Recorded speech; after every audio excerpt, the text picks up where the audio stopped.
Hey guys, it's Bree, and today I'm going to be sharing some care tips about the Begonia Maculata Wightii.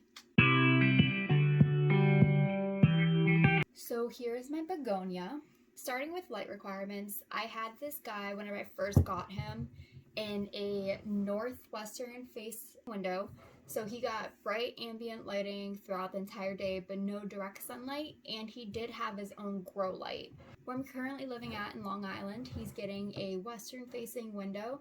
So he is getting some of that direct light, but it's only in the evening, so it's not as intense. With the western facing window, I haven't experienced any sun damage, but I do have a couple of plants in front of him, so he's not getting like very intense direct sun. For this begonia, I would definitely avoid a southwestern facing window unless you put a curtain in front of it to kind of filter the light.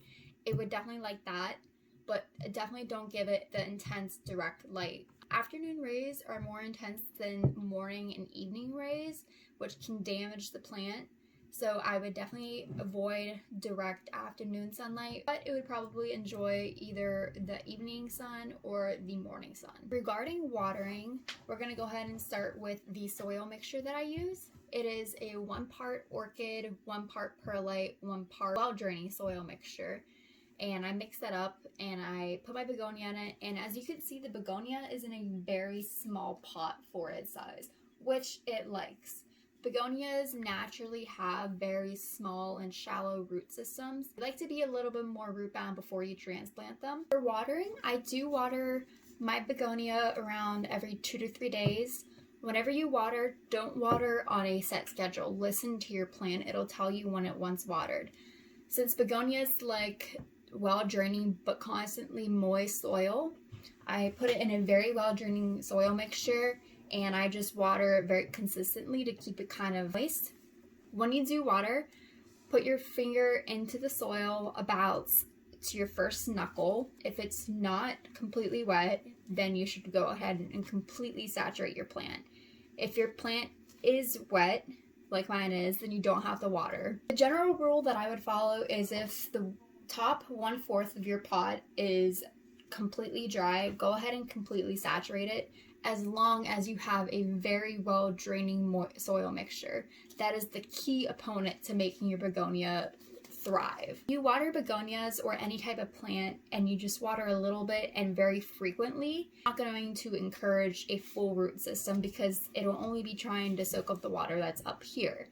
If you completely saturate your pot every time you water, when you have to water, then it'll encourage the root system to actually grow down and that'll be a healthier plant. I do give my begonia about 50 to 60% humidity, and it really does like that. It has a lot of growth coming in on it. If you don't have high humidity, the begonia may slow down its growth and it may even get crunchy brown leaves. I would definitely recommend having this guy by humidifier. Speaking of new growth, there is actually a new leaf coming right here, if you can see, and I would definitely not have that if it wasn't for the humidity that I have. As far as fertilizer goes, I fertilize bi-weekly with a very diluted fish emulsion. This is my fish emulsion right here. It was $13, not that expensive, and it's really good for the plants. I use this on all of my plants, but at a very diluted solution. The full cup of water, I'll just kind of dip it in there. But if you're fertilizing regularly, I would definitely dilute this at least by half. To make your begonia thrive, you do need to have all of its conditions right.